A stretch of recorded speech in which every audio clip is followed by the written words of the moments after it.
For Monday morning, welcome to Showbiz Now here on Joy Prime. And as always, we bring some events happening around the world and, of course, also news that are trending here on social media and the media space. As always, my name is KMG. I was born to talk, and welcome back from an eventful weekend.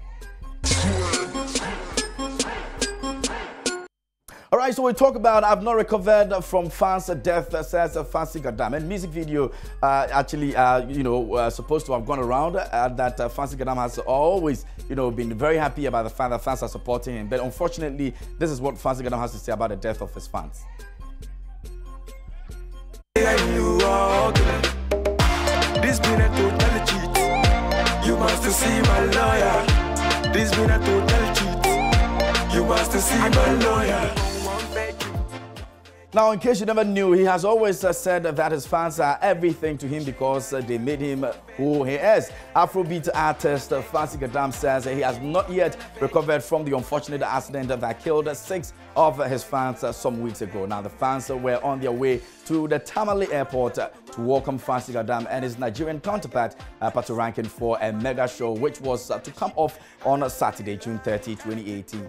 Now, this is the first time I have lost fans in an accident since I started my music career about a decade ago, and I feel terrible that they died because of me. He told Showbiz, and it says, for 40 days, I had to stay away from any activities to mourn my fans because they mean so much to me. I pray such thing does not happen again. Entertainment events were badly affected by the disaster. Fancy Gadam told Showbiz, although he is still in the mourning mood, he would try his best to actually entertain his fans, and I think it is going to be mixed feelings that day because it's been long since I performed for my fans. I know they miss me and I also miss them, so I'll try my best to make them happy on that day, he said. And so yes, that's what Fancy Gadam is actually saying about the fans who died some months ago in Tamale. Away from that, let's talk about collaborations. I'm ready to collaborate with any Ghanaian musician. Sonny Badu has something to say.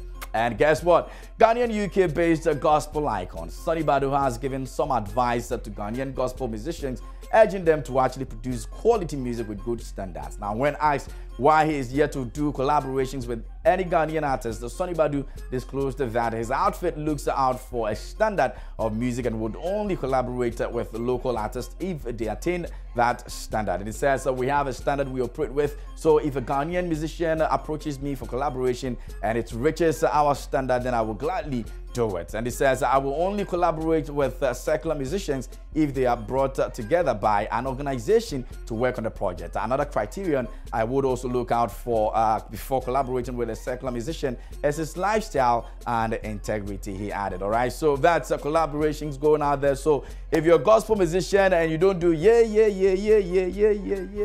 you know how everybody does his thing, so maybe you might just want to approach me and let this collaboration thing work, okay? Back into some foreign news, and we're talking about Lil Pump, who's been busted and cuffed by Miami Police Department for no driver's license. Skid it. Ooh, hopping out the rave and skid it. Smashing on a bitch and skid it. Ooh, running the check with no limit. Popping on X, popping on X, popping on X. Chills. Got a new car, got a new bitch. Lil Pump was arrested in Miami, and TMZ got pics of him in handcuffs during the bust and is grinding the max shot after he was taken into custody as well. Now, witnesses tell us that the drug addict rapper was pulled over Wednesday afternoon while driving a black Rolls Royce, and according to law enforcement, it was because of an issue with his driver's license. Now, his Miami-Dade County Jail actually booked a sheet says that he didn't have a valid license, and Pop currently has been released from custody as well. Now, a source close tells us he was issued a ticket and will not have to appear in court. It will be handled by his legal team, according to the police report obtained by TMZ officers. Now, initiatives are actually ongoing to stop after discovering the license plate on Pop's Rolls Royce actually belonged to a Mini Cooper. When cops asked Pump for a driver's license, he allegedly told them he would never had one, and that's what actually happened on that scene. Away from that, Cardi B wants $300,000 before getting back on stage. And how bad is this one, or how good is this? Now, Cardi B is not coming back to work unless someone's ready to break the bank. And it's the only way she would also entertain the idea of leaving her kid. Now, sources close to TMZ, the rapper says that Cardi wants $300,000 to get back on stage, and it's going to be on her terms. No discount whatsoever. Fact is the fact that we're told that she's getting offers in the $500K range, and so she won't be actually heading for work. Now, we're told that not only does the Moolah have to be right, the location can't be in Timbuktu as well. Now, she wants the shows to be close to home, and reasons are simple. She's obsessed with her baby girl culture, Kiari Cephas. And of course, Cardi's made it crystal clear, no small club gigs, because the Bodak yellow rapper is all grown up, and the market agrees to that. Doesn't the market actually agree to this? Now, she also commanded $100K a show at Coachella in April while she was pregnant, and with her popularity rising, so has her paycheck also going up and up. And all right, that's for the issue of Cardi B. Now, let's get into the box office, and we're talking about top 10 Denzel Washington movies. Yes, if you're a Denzel Washington fan, well, at number 10 is American Gangster. And so this is the man that we're actually celebrating today here on the show, Denzel Washington. So we're doing that throughout, and so make sure you check it out. Now, the very first one at number 10, Gangster in 2007. Who does he work for? Which family? He's not Italian, he's black. No black man has accomplished what the American mafia hasn't in 100 years. They tried to kill my wife. Frank Lucas is the most dangerous man walking the streets of our city. And the next one is Remember the Titans, which was in 2000, in case you didn't check that movie out. We will be perfect in every aspect of the game. Get up, boy, get up, get up, get up. You're still weak on the left side. We're not weak on the left side. It's not the problem. What is the problem? I don't need you up on my face all the time. I don't care if you like each other or not, but you will respect each other. I want you to tell me something about one of your teammates. I'm rooming with Blue, sir. He wears those leopard-spotted underwears, bikini style, sir. Okay, maybe somebody who's not your roommate.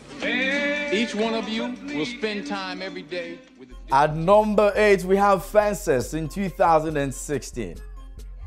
A man is supposed to take care of his family.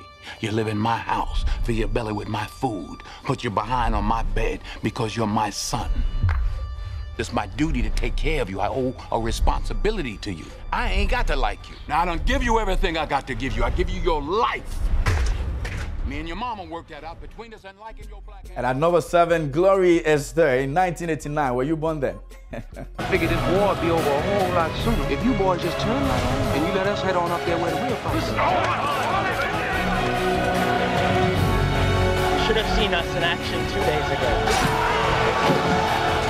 We were a sight to see.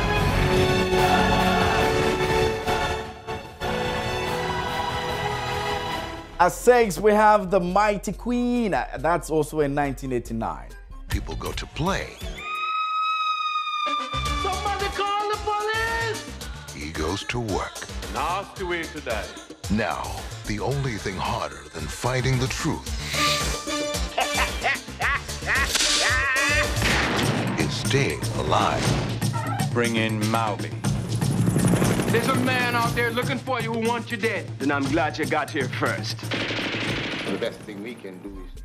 All right, so that's Denzel Washington, the man. And this month of September, we're celebrating actors, some very great actors here. And of course, we're going to be making sure that we do it throughout the month. And so tomorrow is going to be another person you might just want to watch out. It will be your favorite actor over there. All right. So on that note, we'd like to actually say goodbye. But of course, we come back at 11. IB is going to be on at 12. I'm going to be sitting down with one DJ. Now, we're talking about 80% Ghanaian music here in Ghana. Is it going to be possible? If you think it's going to be possible, stay with me. And if you think it's not going to be possible to stay with me, we have a conversation coming back at 12 here on the show. As always, production team, many thanks to you and to you for watching. My name is KMJ. I was born to talk and stay beautiful.